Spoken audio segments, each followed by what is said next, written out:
এই পৃথিবীর ভিতরে যত সৃষ্টি মানুষ ছাড়াও আল্লাহ তাআলার অনেক আরো সৃষ্টিজীব আছেন।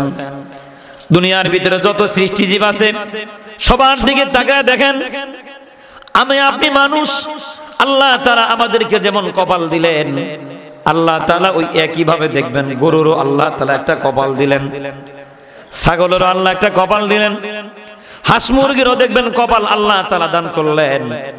কিন্তু ওরা যত মাখলুক জীবনও কোনোদিন আল্লাহর কুদরতে পায় সিজদা দিতে পারে না। আল্লাহ তাআলা আমাদেরকে এমন একটা কপাল দিলেন, যে কপাল দিয়া আমরা নিয়মিত মালিকের দরবারে সিজদা দিতে পারি।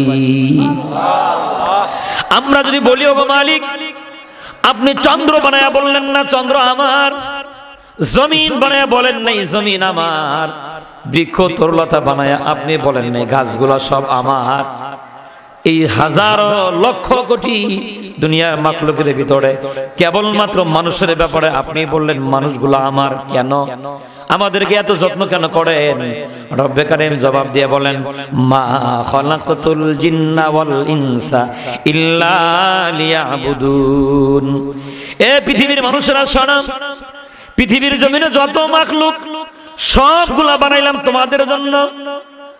গরু বানাইলাম তোমাদের জন্য, ওরা তোমাদের কাজ করে, জমিনে ফসল ফলাও, ওই ফসলের ভিতর দিয়ে গরু বলে না আমার ভাগ দাও, বলে কোনোদিন? গরু কোনোদিন ভাগ চায় না, ওরা তোমাদের খেদমতে নিয়ে যেত। আমি আল্লাহ তাআলা ছাগল বানাইলাম, ওরাও তোমাদের খেদমতে নিয়ে যেত। দুনিয়ার জমিনে যত মাখলুক সব তোমার জন্য, আর বান্দা তুমি কেবল আমি আল্লাহ তাআলার জন্য। তাহলে এখানে হেডলাইন হলো দুনিয়ার সব আমার জন্য, আমি কার জন্য? বলেন বলেন। দুনিয়ার সব মালিক দিলেন আমার জন্য, আর মালিক আমাকে বানাইলেন কেবলমাত্র মালিকের গোলামি করার জন্য। পৃথিবীর জমিনে যদি কোনো মানুষ ওই মালিকের গোলামি করে, দুনিয়ার জমিনে যত মাখলুক আছে সবার চাইতে ইজ্জত আর সম্মান ওই মুনিব আমাদেরকে দান করে দিবেন। আজও দেখবেন পৃথিবীর জমিনে যত মাখলুক সবার চাইতে আল্লাহ তাআলা আমাদেরকে দামি বানায় দিয়েছেন। কেন দামি বানাইলেন? আমরা বেশি খাইতে পারি এই জন্য? হ্যাঁ, বেশি মারামারি করতে পারি এই জন্য? জোর করে ক্ষমতায় থাকতে পারি এই জন্য? না বাবা, খুব গভীর মনোযোগ। আমাদের গায়ে শক্তি বেশি, এই জন্য আল্লাহ তাআলা শ্রেষ্ঠত্ব আমাদেরকে দেয় নাই। আল্লাহ তাআলা আমাদেরকে শ্রেষ্ঠ কেন বানাইলেন? শক্তির দিক থেকে যদি দুনিয়ার জমিনে শ্রেষ্ঠত্ব নির্বাচন করা হতো, যার গায়ে শক্তি বেশি ওইটাই আশরাফুল মাখলুকাত হবে। বুঝে থাকলে বলেন, রয়্যাল বেঙ্গল টাইগারের গায়ে আমার আপনার চাইতে শক্তি কম না বেশি? তাহলে আল্লাহ তাআলা তো বলতেন, লাকাদ খালাকনাল আসাদা, আমি সিংহকে বানাইছি সর্বশ্রেষ্ঠ জাতি বানায়া। আল্লাহ সিংহের কথা কয় নাই, বাঘের কথা বলে নাই। আল্লাহ তাআলা বলেন, দুনিয়ার জমিনে সব চাইতে সুন্দর করে আর শক্তিশালী করে মানুষ বানাইলাম। তাহলে বোঝা যায় আমাদের গায়ে শক্তি বেশি, এই জন্য আমরা শ্রেষ্ঠত্ব না। আমরা শ্রেষ্ঠত্ব একটা কারণেই, আমরা মালিকের গোলাম। গোলাম কার? জীবনের সব শক্তি তো বলেন তো গোলাম কার? হ্যাঁ, এটা বলতে কি লজ্জা লাগে? না। মুসলমান খুব গভীর মনোযোগ। আমরা বেশি খাইতে পারি, এজন্য দেখবেন আমাদের শ্রেষ্ঠত্ব না। একটা হাতি আমার আপনার থেকে কম খায় না বেশি খায়? বেশি খায়। তাহলে দুনিয়ার জমিনে খাবারের দিক থেকে যদি শ্রেষ্ঠত্ব নির্বাচন করা হতো, দুনিয়ার জমিনে হাতি কিন্তু শ্রেষ্ঠ মাখলুক হয়ে যেত। আল্লাহ তাআলা হাতিরে শ্রেষ্ঠ মাখলুক বলেনি, বলছে শ্রেষ্ঠ মাখলুক হলো মানুষ। দুনিয়ার জমিনে আমাদের বুদ্ধি বেশি, এজন্য কি আমরা শ্রেষ্ঠ মানুষ? কি বুদ্ধি বেশি কারণে যে আমরা দিনের কাম রাত্রে করতে পারি? হ্যাঁ হ্যাঁ, দিনের কাম রাত্রে করি, এই জন্য কি আমাদের শ্রেষ্ঠত্ব? না। দিনের কাম রাত্রে করলে যদি শ্রেষ্ঠত্ব পাওয়া যাইত, যে দিনের বেলা যে কাজটা করা যায় ওই কাজটা রাত্রিবেলা সফলভাবে করবে যারা, দুনিয়ার শ্রেষ্ঠ মাখলুক তারা, তাহলে দুনিয়ার জমিনে বাদুরেরা আর চোরেরা শ্রেষ্ঠ মাখলুক হইত। ওরা রাত্রে করে না দিনে করে? বাদুরে যে কামটা করে রাত্রে না দিনে? আমরা গ্রামগঞ্জের মানুষ বাবা, না বুঝে আমরা একটা কথা ঢিল ছুরি, আমরা অনেকে মনে করি বাদুরে রাত্রিবেলা চোখে দেখে, দিনের বেলা দেখে না। কথাটা একেবারেই ভুল। বাদুরে দিনের বেলা যেমন চোখে দেখে, রাতের আধারও বাদুরে এমনি দেখে, কিন্তু বুঝে থাকলে আওয়াজ দিবেন বাদুরে যে কামড়া করে 1 নাম্বার না 2 নাম্বার। আর একজনের বাড়ির কলা খাওয়া, আর একজনের বাড়ির পেয়ারা খাওয়া, আর একজনের বাড়ির কাঁঠাল খাওয়া, কামটা 1 নাম্বার না 2 নাম্বার? 2 নাম্বার। তাহলে বোঝা যায় 2 নাম্বার কামে জড়িত হলেই, দিনের কাম রাত্রে করলেই যদি শ্রেষ্ঠ জাতি হওয়া যেত, তাহলে দুনিয়ার ভিতরে বাদুরেরা শ্রেষ্ঠ জাতি হয়ে যেত। আল্লাহ তাআলা বাদুরদেরকে শ্রেষ্ঠ জাতি বানায় নাই, ওরা জোর করে শ্রেষ্ঠ হতে চাইছে, আমরাই শ্রেষ্ঠ, আমরাই শ্রেষ্ঠ। শেষ পর্যন্ত পালানোর জায়গা খুঁজে পায় না। বুঝবেন কেমনে? জোর করে টাইম দেয়, মালিকের কোনো নাম নাই, নবীর কোনো নাম নাই, সুন্দর করে বলে 21 সাল 41 সাল, কত সাল লাগায়, মালিকের নাম নাই। মালিক আমাকে শ্রেষ্ঠ জাতি বানাইলেন, মালিকের গোলামি করার খবর নাই। এখন কয় কে কইছে গোলামি করে না? উনি তো তাহাজ্জুদ পড়তেন। উনি কে বুঝছেন তো? ওই যে কয়লা সুন্দরী কথা কয় না, মুসলমান খুব দিলের কানে কথাগুলো বুঝেন। বক্তব্য দেখো তাহাজ্জুদ পড়ে, মাশাআল্লাহ, তো ভালো মানুষ, বড় তাহাজ্জুদ গুজার, কয় মসজিদ বানায়, খুব ভালো মানুষ। এত ভালো মানুষ তাহলে জমিন দিয়ে পলায় যাইতে পারে নাই, মারের ভয়ে আসমান দিয়ে উইড়া যাওয়া লাগি। তাহলে বোঝা যায় দিনের বেলা একরকম চরিত্র, রাতের বেলা আর এক রকম চরিত্র। এরকম যদি হয়, শ্রেষ্ঠত্ব যদি হইতো, বিগত 16 বছরে সরকারের পলায়ন করা লাগতো না। তাহলে কি বুঝেন? বুদ্ধি বেশি থাকলেই, 2 নাম্বারই কাম বেশি করতে পারলেই শ্রেষ্ঠ জাতি হওয়া যায় না। শ্রেষ্ঠ জাতি তখন হওয়া যায় কপাল যখন মালিকের দরবারে নিয়ে যায়। এজন্য বাবা, হাজারো মাখলুকের ভিতরে আল্লাহ তাআলা আমাকে আপনাকে শ্রেষ্ঠ জাতি বানাইলেন। কেন বানাইলেন? মালিক শোনায় দেয়, কেন জানো বান্দা, তোমাকে বানাইলাম আমি আল্লাহর গোলামি করার জন্য। এজন্য আমরা গোলাম কার? আল্লাহ রাব্বুল আলামিন আমাদেরকে গোলাম বানাইছেন। গোলাম বানায় শোনায় দিলেন, আমি তোমাদের একটা মুনিব, এমন একটা মালিক তোমাদের আছে বান্দা, চিন্তার কোনো কারণ নাই। দুনিয়ার জীবন চলতে গিয়া ওই মুনিবের গোলামি করতে গিয়ে যদি ভুল হয়ে যায়, হতাশ হয়ো না, তোমাকে মাফ করে দেওয়ার মতো মালিক আমি আল্লাহ বিদ্যমান। আছে কোথায় কোরআনের আয়াত? আল্লাহ রাব্বুল আলামিন বলেন, ওয়ালাউ আন্নাহুম ইযলামু জাউকা ফাস্তাগফিরুল্লাহ ওয়াস্তাগফারা লাহুমুর রাসূল লাওয়াজাদুল্লাহ তাওয়াবার রহিমা। আল্লাহ রাব্বুল আলামিন বলে, গোলাম নফসের তাড়নায়, শয়তানের কুমন্ত্রণায় যদি গুনাহ করে ফেলাও, হতাশ হয়ো না, আমার নবীর কাছে যাও, আমার নবীর মাধ্যমে ক্ষমা চাও। আমার নবী যদি তোমার জন্য যদি ক্ষমা চায়, বান্দা আমার কাছে যদি মাপ চাইতে পারো, আল্লাহ রাব্বুল আমিন বলেন লাওয়াজাদুল্লাহ তাওয়াবার রহিমা, আমি আল্লাহকে পাইবা তোমার তওবা কবুলকারী হিসাবে। কেন? বান্দা বড় দয়া করে বানাইছেন, বান্দা বড় মায়া করে বানাইছেন। দুনিয়ার জন্য আমরা মালিক হওয়ার পরে যদি কোনো রাখাল রাখি, রাখালে যদি আমাদের কথা মতো কাজ না করে, ওই রাখাল কি কেউ বাড়িতে রাখবে? বাবা রাখবে কি? মনে করেন রাখালকে সকালবেলা বলছেন গরুরে ঘাস দাও, দেয় নাই। দুপুরে আবার কইছেন তোমার না বললাম সকালে ঘাস দাও, দেও নাই। দুপুরে বললাম আবার দাও, সে দুপুরেও দেয় নাই। সন্ধ্যার আগে একবার বলছেন ঘাস দাও, সন্ধ্যায় দেয় নাই। মাগরিবের পরে বলছেন তবুও দেয় নাই। কিছুক্ষণ পরে গভীর রাত্রে বলছেন তাও দেয় নাই। বুঝে থাকলে বলেন তো, পরবর্তী দিন সকালবেলা এই বাড়িতে কি রাখালের ভাত আছে? কয়বার বলছে? 5 বার।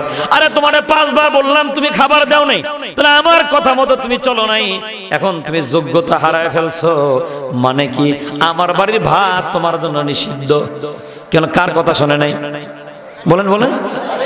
আরে মিয়া ভালো করে বলছেন, একদিন মালিকের কথা 5 বার লঙ্ঘন করার কারণে মালিক যদি ওরে লাথি দিয়ে তাড়ায়া দেয়, এবার নিজের বেলা একটু ফিট করেন। আমাদেরও একজন মালিক আছে বাবা। মালিক ফজরে একবার ডাক দিয়ে কয় বান্দায় আমার আপনার খবর নাই। মালিক একবার ডাক দিয়ে জোহরে কয় বান্দা ফজরে ডাকলাম আসো নাই, জোহরে ডাকলাম আসো, আমার আপনার খবর নাই। মালিক আবার আসরে ডাকে বান্দা আসো, হাইয়া আলাস সালাহ, আসো নামাজের দিকে, আমার আপনার খবর নাই। মালিক আবার আসরে ডাক দিয়ে কয়, দয়া করে বলে মালিক আয় বান্দা আয়, 2 বার আসো নাই, আসরে আসো, খবর নাই। মাগরিবে ডাকলেন, খবর নাই। এশায়ও মালিক ডাক দিয়ে কয় বান্দা 2টা সিজদা লাগায় দাও, আমাদের খবর নাই। এরপরও কি আমাদের নিঃশ্বাস বন্ধ হয়? আমাদের খাবার বন্ধ হয়? হয় না। বাবা কি বোঝেন? বড় দয়া করে মায়া কইরা আল্লাহ বান্দা বানাইছেন। 5 বার ডাকার পরেও বান্দা সাড়া দেয় না, এরপরও বান্দা আরামের ঘুম ঘুমায়, আল্লাহ বান্দারে পাগল বানায় না। কারণ কি? কারণ কি? বড় দয়া করে বানাইছেন।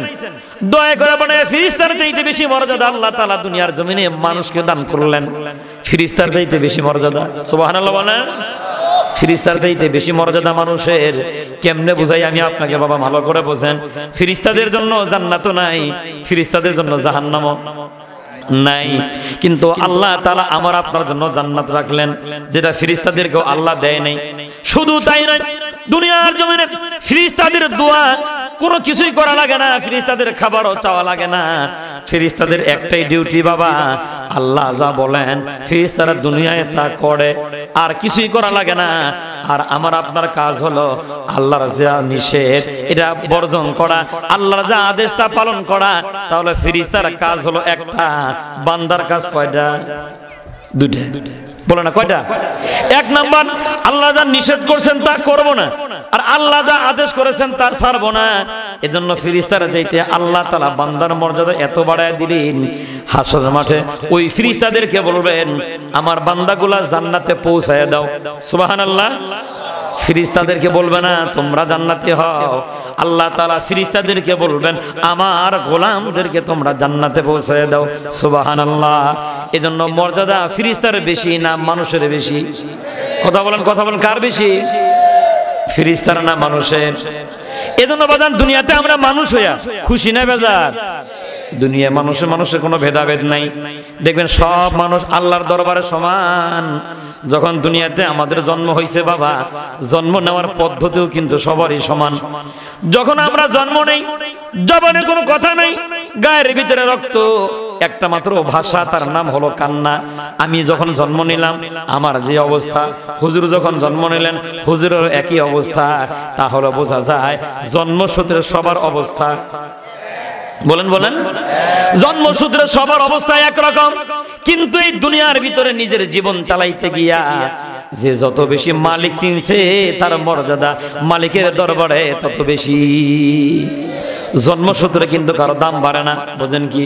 এজন্য কবি বলেন হোনর বনময় আগার দাড়ি নাগাওহার, হোনর বনময় আগার দাড়ি নাগাওহার, গুলিস্তাখার আস্তে ইব্রাহিম জাজর, সুকে নাহারা তবিয়ত বে হোনর বু, পয়ম্বর জাদেগি কদরশ নয়া ফজু।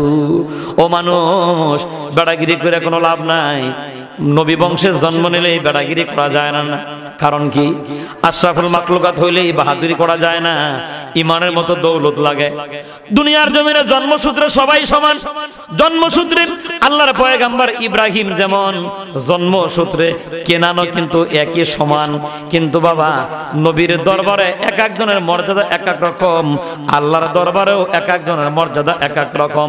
কেনানের ঈমান নাই, আল্লাহর দরবারে দাম নাই। আল্লাহর পয়গম্বর সাইয়্যিদনা ইব্রাহিম আলাইহিস সালামের ঘরে জন্ম নিলেন, ঈমানের কারণে দাম বাড়ায় দিলেন কি? আল্লাহ বাড়ায় দিলেন। এজন্য বাজান জন্মসূত্রে আমরা সবাই সমান, কিন্তু যার কর্ম যেমন তার বদলাও আল্লাহ তাআলা দিবেন তেমন।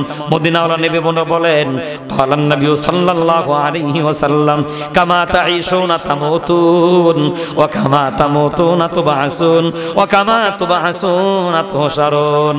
আল্লাহ নবী বলেন এ গোলামেরা শোনো, দুনিয়ার জিন্দেগি তোমার জীবন হবে যেমন, তোমার মরণটা হবে তেমন। মনে রাখবা দুনিয়ার জমিনে তোমার মরণ হবে যেমন, তোমার কবরের জগৎটা হবে তেমন। আর তোমার কবরের জিন্দেগি হবে যেমন, তোমার হাসরের মাঠটাও হবে তেমন। এজন্য বাদান দুনিয়াতে আমরা আশরাফুল মাখলুকাত, শুধুমাত্র মালিকটা চিনা। যদি আমাদের জীবন যদি দুনিয়ার জমিনে সুন্দর হয়, তাহলে মরণটাও সুন্দর আশা করা যায়। এটাই নবী বলেন কামা তাঈশুনা তামুতুন। দুনিয়ার জমিনে বান্দা তোমার জিন্দেগি হবে যেমন, মরণ হবে। এজন্য আমার আপনার জিন্দেগি যদি তসলিমার মতো হয়, মরণ কি রাবিয়া মুসলিমের মতো হবে? কয় না? আমার আপনার জীবন যদি বিবি হারুনের মতো হয়, তাহলে আমার আপনার মরণ কি আব্দুল কাদের জিলানীর মতো হবে? বুঝছেন বাবা, দুনিয়ার জমিনে হায়াত হবে যেমন, বান্দার মরণ হবে। বলেন বলেন, হেডলাইন বলেন, হায়াত হবে যেমন। কয় না কয় না কয় না, হায়াত হবে যেমন। হ্যাঁ, দুনিয়া যাদের নষ্ট চরিত্র ছিল ওর মরণটাও নষ্ট হয়েছে। তার কারণ কেমনে আমি আপনাকে বুঝাই। জুনায়েদ বাবুনগরীকে যখন রিমান্ডে নিয়া আপনাদের হালুয়াঘাটের কসাই ঐশীর বাবা যখন রিমান্ডে নিয়া আল্লাহর বান্দাকে হাঁটুর নিচে মেরে যখন পঙ্গু করে দিল, বেশি দিন যায় নাই, মাত্র 3 মাসের ব্যবধানে ঐশী তার বাবাকে হত্যা করে দুনিয়া থেকে বিদায় করে দিল। কি বুঝলেন? দুনিয়াতে আলেম বিদ্বেষী হইবা, মরবা আলেম বিদ্বেষী হইয়া, কোরআন বিদ্বেষী হইবা, মরবা কোরআন বিদ্বেষী হইয়া, দুনিয়াতে মসজিদ বিদ্বেষী হইবা, মরবা মসজিদ বিদ্বেষী হইয়া, কুত্তার মতো মরণ হবে। ঠান্ডা মাথায় মরতে পারবা না, ঠান্ডা মাথায় মরতে পারবা না।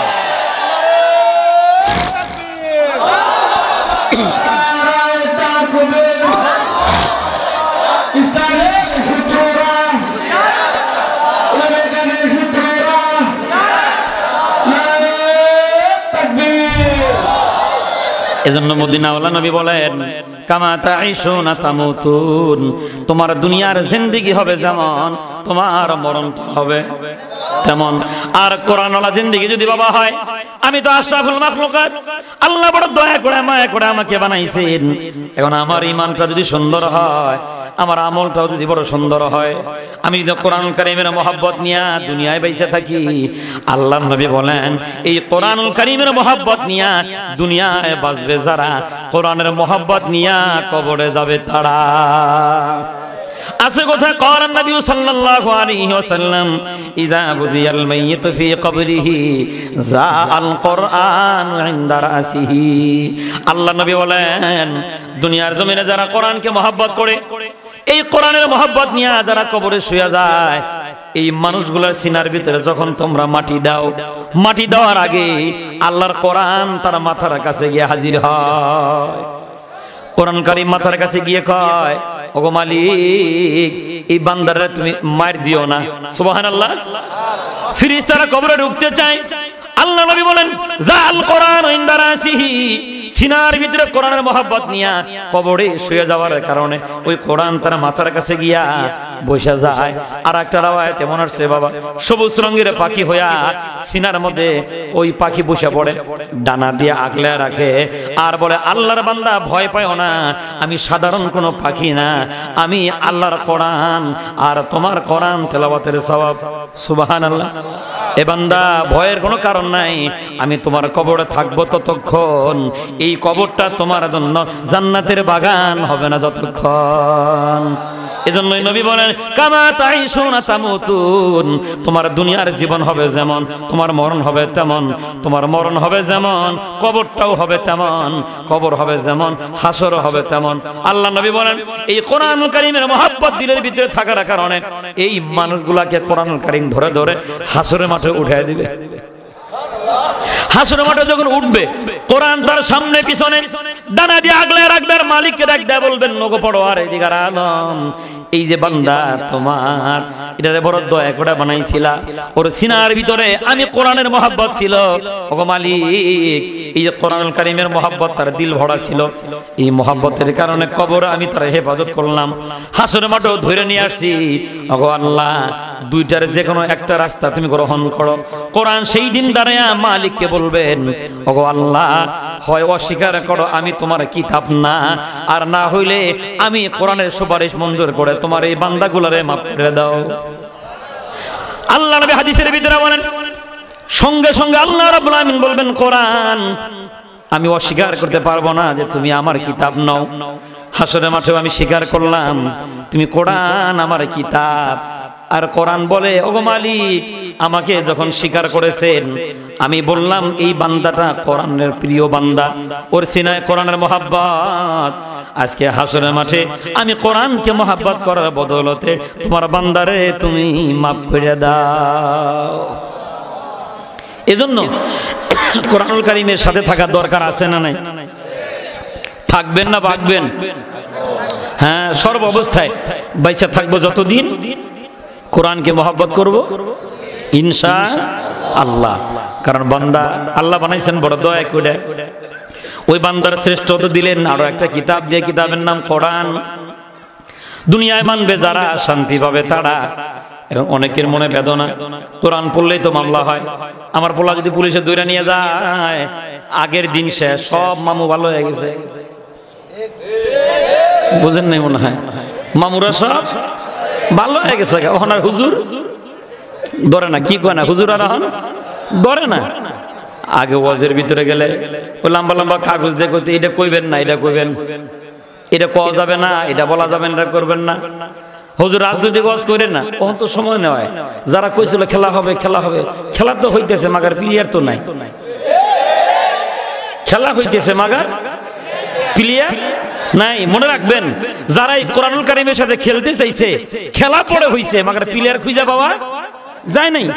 আসমানি কিতাবের সাথে যারা গাদ্দারি করেছে প্রত্যেকেই আসমানি কিতাবের সাথে গাদ্দারি করে খেলতে চাইছে, কিন্তু পরবর্তীতে খেলা হইছে, প্লেয়ার খুঁজে পাওয়া যায় নাই। কেমনে আমি আপনারা বুঝাই? আল্লাহর পয়গম্বর মুসা কালিমুল্লাহ নবুয়তের দাওয়াত দিলেন, ফিরআউন কয় খেলা হবে। পরবর্তী যখন বাহারে কুলজুম, যেটাকে আমরা নীলনদ বলে চিনি, বাহারে কুলজুমে খেলা হইল, প্লেয়ার খুঁজে পাওয়া কয় না গেল না। আল্লাহর পয়গম্বর সাইয়েদনা ইব্রাহিম আলাইহিস সালাম নবুয়তের দাওয়াত দিলেন, নমরুদ ডাক দিয়ে কয় খেলা হবে খেলা হবে। আল্লাহর পয়গম্বর যখন খেললেন, ল্যাংড়া মশার নাক দিয়ে ঢুকে জুতা দিয়ে বাইরে যা, খেলা শেষ। কথা কয় না, কথা কয় না, খেলা শেষ। আল্লাহ নবী নবুয়তের দাওয়াত দিলেন, সাহাবা আজমান নবুয়তের দাওয়াত দিলেন। তখন আবু জাহেল, উতবা, শায়বা, নজর ইবনে হারিস কয় খেলা হবে খেলা হবে। বদরের ময়দানে খেলা হইল, আবু জাহেলের প্লেয়ার আর খুঁজে পাওয়া কয় না, কয় না। তাহলে বোঝা যায় আসমানি কিতাবের সাথে খেলতে যায় যারা, দুনিয়ার জমিনে পরবর্তীতে খেলা হয়, প্লেয়ার খুঁজে পায় না তারা। যারা বলছিল খেলা হবে খেলা হবে, আজকে মাঠে খেলা হয়, একটাও কথা বলতে পারে না। এখন অনেকে কইবেন হুজুর এমনি কইতেছেন, আবার যদি আয়া পড়ে, আরে ওই চিন্তা করে আড়া বাকি করে খায় কোনো লাভ নেই, আর সুযোগ নাই। যে বুঝবেন কেমনে? ফিরআউনের পতনের পরে ফিরআউন চেয়ার পায় নাই, নমরুদের পতনের পরে নমরুদ চেয়ার পায় নাই, কারণ পায় নাই, সাদ্দাত পায় নাই, আবু জাহেল, উতবা, শায়বা, নজর ইবনে হারিস পায় নাই। তাহলে বোঝা যায় কষ্ট করে একবার যদি জালেমের পতন ঘটানো যায়, কিয়ামত পর্যন্ত জালেম আর চেয়ার চোখে দেখে না। তাহলে আগের জালেমরা পায় নাই, বর্তমান নব্য জালেম তোমরা আশা করে আর লাভ নাই। এখন দুইটা সুরত সামনে বাকি আছে, লেবাস পোশাক পরো, বদলে ফেলাও, তাবলিগীদের চিল্লা লাগাও, নাহলে কওমি হুজুরদের সাথে গিয়ে বায়াত পড়ো, পীর সাহেবদের কাছে যাও, নাহলে বাংলাদেশ জামাত ইসলামীর ভিতরে নাম লেখাও, চরমনের পীরের মুরিদের ভিতরে নাম লেখাও। মায়ের থেকে বাঁচবার চাইলে রাস্তাটা কয়ে দিলাম না, বাঁচার তো পথ লাগবে তো। ওরা আগে থেকেই জানে ওরা আসলে ভুল পথে গেছে। ওরা মনে করছিল যে দাড়ি কাটে নৌকায় গিয়ে পলাইলে মনে হয় পয়সা যায়, ও বুঝবার পারে নাই, এজন্য বাঁচার জন্য দাড়ি কাটে নৌকা গিয়ে পলাইছে। এখন পুলিশে যখন কয় ও ঠাকুর সাহেব আপনার তো ভালো সুন্দর দাড়ি ছিল, কাইটা পলাইলেন কেন? জান বাঁচানি ফরজ, দাড়ি রাখা সুন্নাত। আরে কি বাংলা মুফতি ফতোয়া দিয়ে ফেলাইছে, জান বাঁচানি কয় না, কয় না, জান বাঁচানি ফরজ, দাড়ি রাখা সুন্নাত ফতোয়া দিছে। জান বাঁচলে কত দাড়ি আইবো যাইবো, কি কয় জান বাঁচলে কত দাড়ি? ভালো করে বোঝেন, এই জমিনের ভিতরে যতগুলো গাদ্দার ছিল তার একটার নাম হলো কারণ। অনেক টাকার মালিক ছিল বাবা। পয়গাম্বর যখন যাকাত চাইছে, যাকাত না দিয়া পয়গাম্বরের বিরুদ্ধে আরো মামলা লাগায় দিছে। পয়গাম্বর যখন দোয়া করলেন, আল্লাহ দোয়া কবুল করে নিলেন। কয় জমিন কারণে ধর, কারণ যেন বাড়ি যাইবার না পড়ে। জমিন কারণকে এমন ভাবে ধরে ফেলছে বাবা, কারণ যখন জমিনে তার সম্পদ সহটাই যায়, এবার কারণ পয়গাম্বরে ডাক দিয়ে আল্লাহর পয়গাম্বর মাফ করে দাও, যাকাত দিমু যাকাত দিমু। আল্লাহর পয়গাম্বর কয় কয় টাকা যাকাত দিবা? কারণ কয় হিসাব লাগবে না, সব দিমু। কি দিব?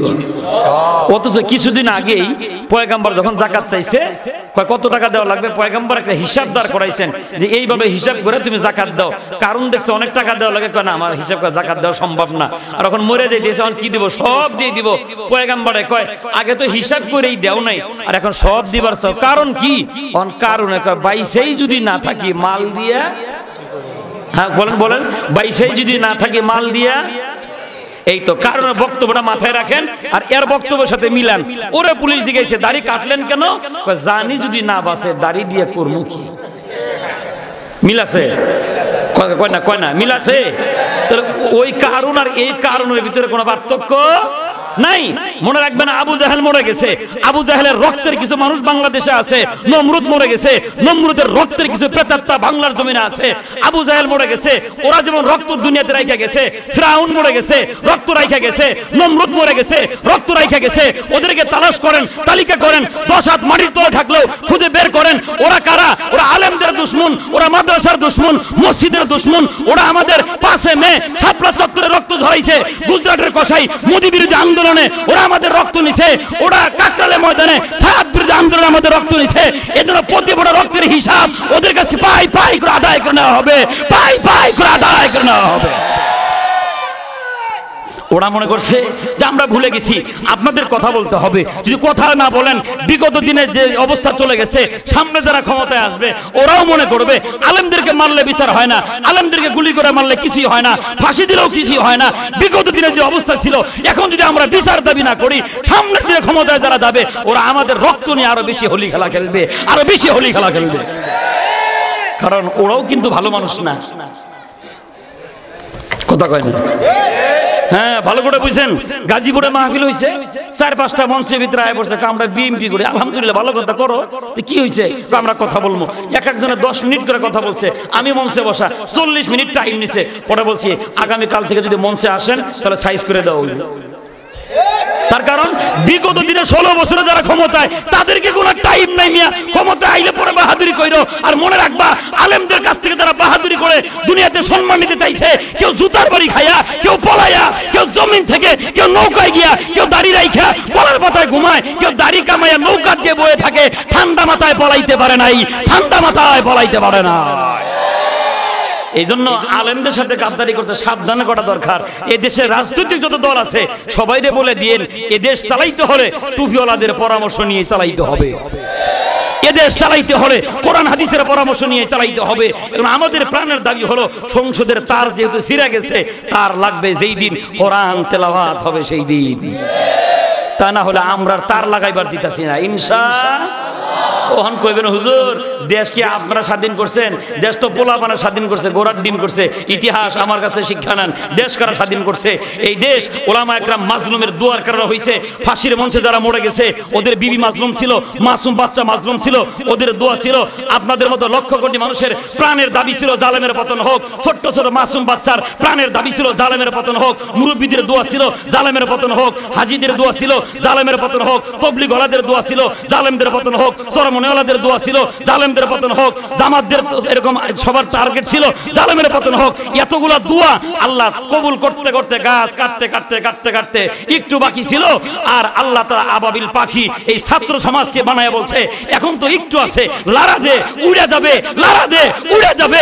যুবকরা দিল লারা, এমন উড়ে গেছে বাংলার জমিন চিরতরে নিষিদ্ধ করে দেওয়া হয়ে গেছে, চিরতরে নিষিদ্ধ করে দেওয়া হয়ে গেছে। ওখানে বলে আবার শুনি চট করে বলে আয় বলে কি করে আইব? হ্যাঁ, আসা দরকার তো, হিসাব বাকি আছে তো। শর্ট করে আমার দরকার নাই, আমার কুলে আমি আনতে যাবো।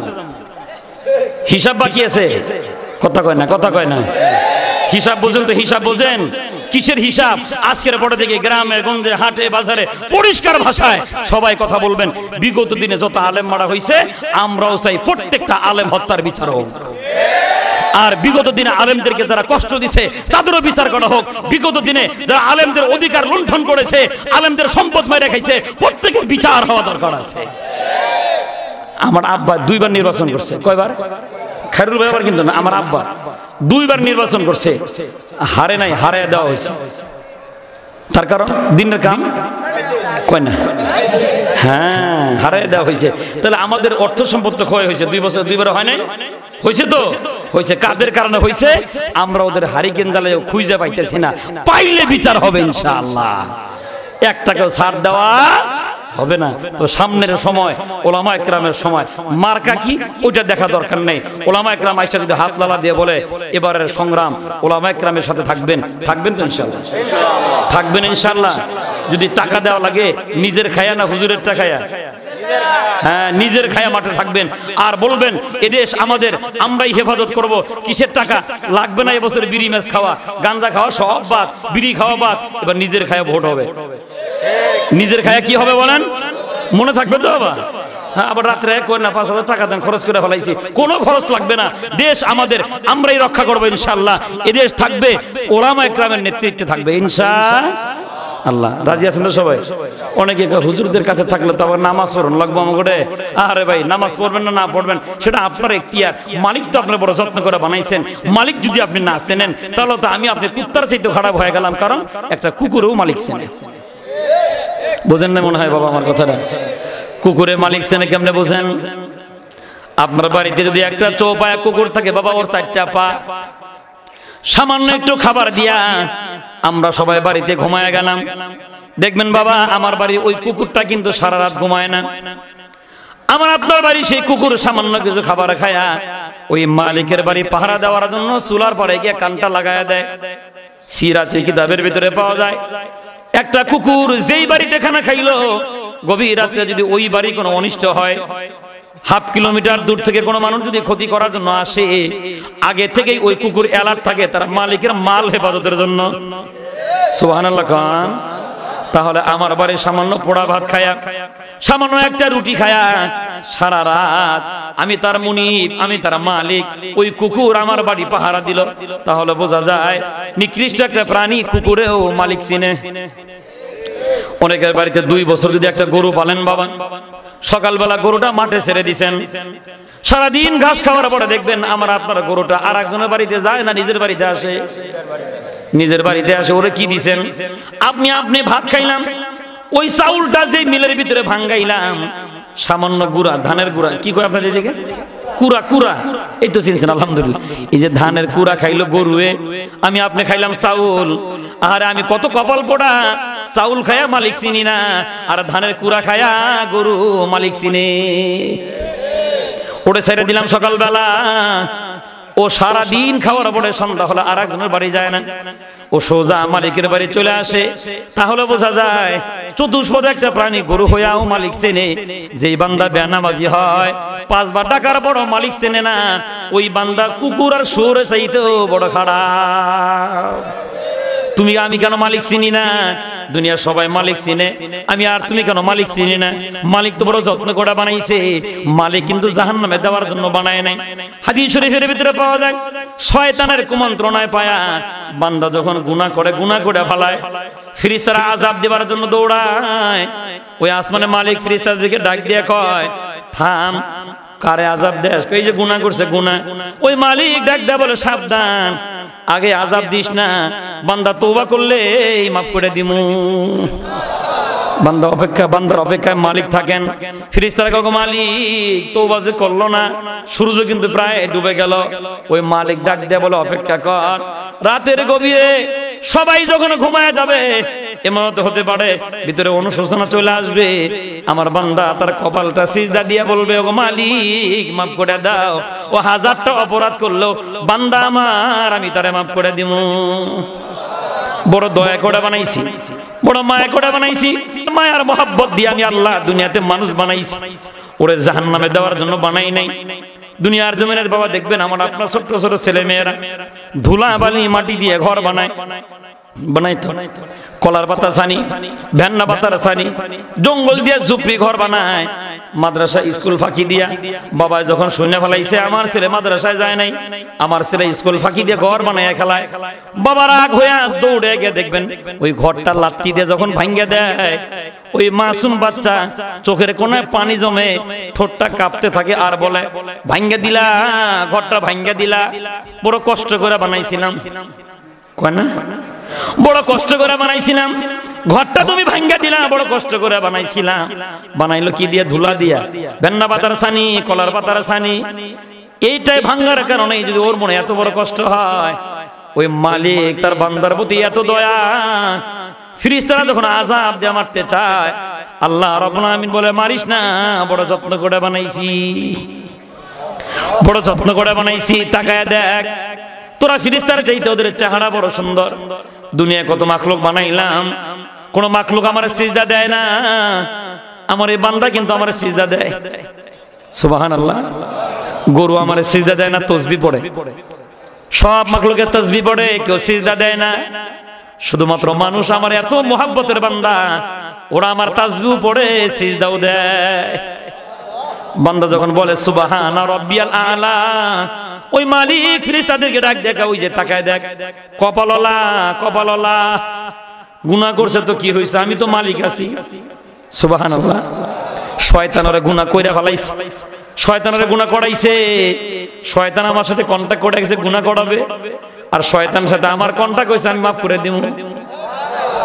ওই যে দেখ সিজদা লাগায় দিছে, সিজদা কইয়া ফেলাইছে সুবহানা রাব্বিয়াল আলা, প্রশংসা বলে আমি আল্লাহর, আমার পবিত্রতা পোষণ করে।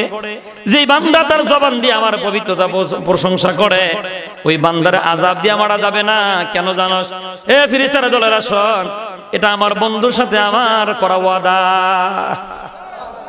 হাদিস শরীফ থেকে আমি আপনাকে শোনাই, আল্লাহর হাবিব সাল্লাল্লাহু আলাইহি ওয়াসাল্লাম দুনিয়া থেকে যেই দিন বিদায় নিয়ে চলে যাবেন, রহমতে দু আলম নবী যেই দিন দুনিয়া থেকে বিদায় নেবেন, আল্লাহ নবী অজরে কাঁদতেছিলেন। আল্লাহ নবীর কান্নার কারণ জিজ্ঞাসা করে বলতেছিলেন, আম্মা জান আয়েশা সিদ্দিকা রাদিয়াল্লাহু তাআলা আনহা বলেন, ওগো নবীজি আপনার কি কষ্ট হয়? আল্লাহ নবী বলেন একটু পানির ব্যবস্থা করে দাও। আম্মা জান আয়েশা সিদ্দিকা বলেন, একটা বর্তনের ভিতরে আল্লাহ নবীকে সামান্য পানি দিলাম, আল্লাহ নবী পানির ভিতরে একবার হাত ভিজান, মুখের ভিতরে একবার লাগায়, কপালে একবার লাগায়, শরীরের ভিতরে একবার লাগায়, শরীর দিয়ে ঘাম দর দর করে বের হচ্ছে। জিবরাইল নাজিল হয়ে গেলেন, সালাম দেওয়ার পরে বলেন, ওগো নবী চোখের ভিতরে পানি, আপনি কাঁদতেছেন কেন? দুনিয়া ছেড়ে যাইবেন, দুনিয়ার মায়া। আল্লাহ নবী বলেন, না দুনিয়ার মায়ায় আমি কান্দি না, হাসান হোসেনের মায়া। নবী বলে, না হাসান হোসেনের মায়াও কান্দি না, তাহলে ফাতেমার মহব্বতে কাঁদেন। আল্লাহ নবী বলে, না ফাতেমার মহব্বতেও কাঁদি না, তাহলে কাঁদতেছেন কেন?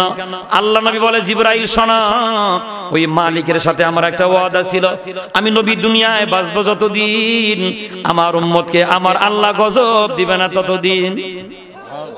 এই যে আমার বিদায় চলে যাবে, আমার বিদায়ের ঘন্টা বেজে গেছে, তুমি আয়া সালাম দিলা, আমিও বলে ফেলাইছি আল্লাহুম্মা রাফিকাল আ'লা, উত্তম বন্ধুর সান্নিধ্য আমি চাই, মানে দুনিয়া থেকে আমি চলে যাব, আমার মনের ভিতরে বড় বেদনা, আমি যদি দুনিয়ায় না থাকি, আমার উম্মত যদি গজবে মরে যায়, আমার উম্মতের উপর যদি গজব চলে আসে, মালিকের সাথে আমার ওয়াদা ছিল আমি দুনিয়ার জমিনে থাকবো যতদিন, আমার কারণে গজব আসবে না ততদিন।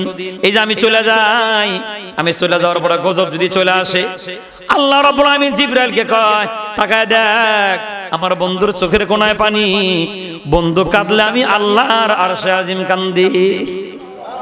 এ জিবরাইল দেখ, বন্ধু দুনিয়া থেকে বিদায় হয়, তখন উম্মতের মায়া আর মহাব্বত তার অন্তরের ভিতরে ভরা।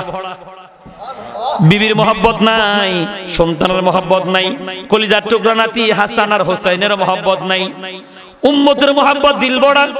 আমার বন্ধু তার উম্মতের যত এত মায়া, আমার বন্ধুরে শোনায় দে, বন্ধু তার উম্মতের প্রতি যেমন মায়া, আমি আল্লাহ আমার বান্দার প্রতি আরো তার চাইতে বেশি মায়া। এ জিবরাইল যা, আমার পয়গম্বরকে সালাম দিয়া, আমার কুদরতি হাত দিয়া বন্ধুর চোখের পানি মুইছা দে, এখনো বন্ধুর সাথে ওয়াদা করলাম কিয়ামত পর্যন্ত বন্ধুর উম্মতকে আমি আল্লাহ গজব দিয়া মারব না।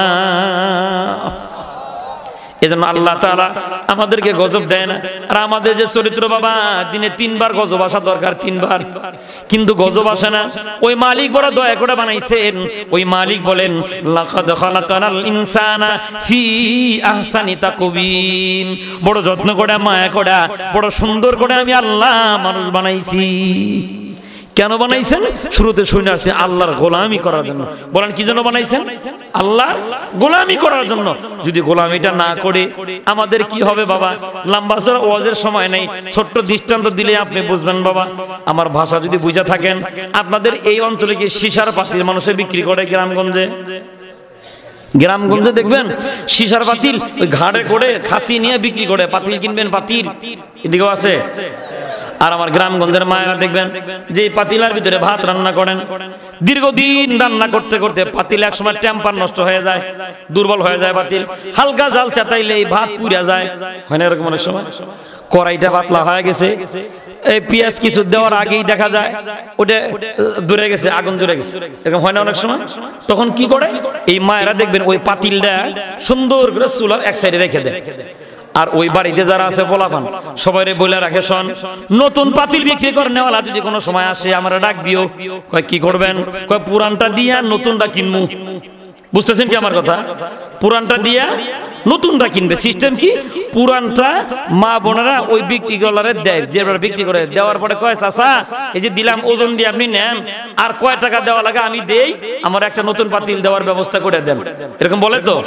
তখন দেখবেন বাবা ওই পাতিলওয়ালা কি করে, আমার আপনার মায়ের দেওয়া সেই পুরাতন পাতিলটা নেয়, নেওয়ার পরে ওই যে পাক্কা রাস্তাটা আছে না, পাক্কা রাস্তার ভিতরে পুরান পাতিলটা রাখে।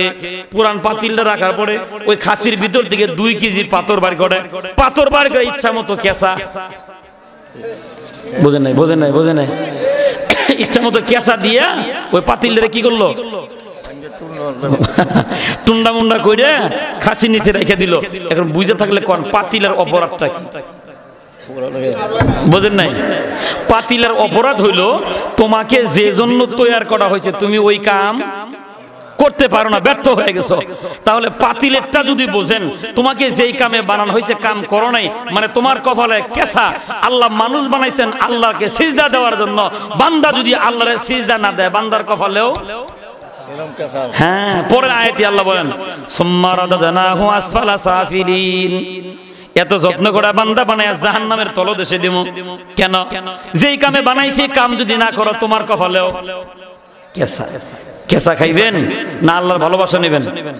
হ্যাঁ, আল্লাহর ভালোবাসা নিব ইনশাআল্লাহ। আমাদেরকে বানাইছেন তারা গোলামি করার জন্য। আসেন আমরা সবাই আল্লাহর গোলামির জন্য তৈয়ার তো ইনশাআল্লাহ?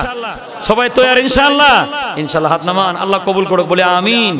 আমরা যেন মালিক চিনতে পারি, মালিক যেন ওই যোগ্যতা আমাদেরকে দান করেন, যে যোগ্যতা পাইলে মালিক চেনা যায়। আমরা যেন গরু ছাগলের মতো না হই, 5 ওয়াক্ত নামাজ বা জামাতে যেন পড়তে পারি। যখন ডাক দেওয়া হবে ফজরে তখন যেন এই কথাটা মনে হয়, সারা রাত্রে কত মানুষ মারা গেল, আমার মালিক তো আমার মারে নাই, মালিক যে আমার জিন্দা রাখছেন, এটা শুকরিয়া আদায় করে 2টা সিজদা মসজিদে গিয়ে দিয়ে দেব ইনশাআল্লাহ। তাআলা যেন আমাদের সবাইকে তৌফিক দান করে।